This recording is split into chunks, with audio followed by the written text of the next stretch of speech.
కానీ ఇక్కడ మనం నేర్చుకోవాల్సింది ఏంటంటే మనకు దేవుని యందు జ్ఞానం పెరగాలి. గతించిన దినాల్లో మరలా మనం నేర్చుకున్నాం, మన దేవుని గురించి, మన యేసుక్రీస్తుని గురించి మనము జ్ఞానము కలిగిన వారుగా ఉండాలని అపోస్తలుడైన పేతురు మనకు జ్ఞాపకం చేస్తున్నాడు.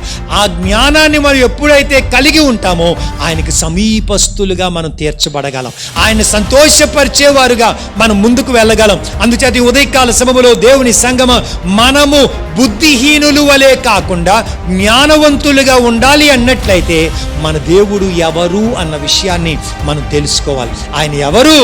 ఆయన సృష్టికర్త, నన్ను సృష్టించిన వాడు, ఆయన నన్ను జీవింపజేయుచున్నవాడు అన్న సత్యాన్ని ఎప్పుడైతే మనం గుర్తెరుగుతామో మనము ఆయనకు భయపడేవారుగా తీర్చబడతాం.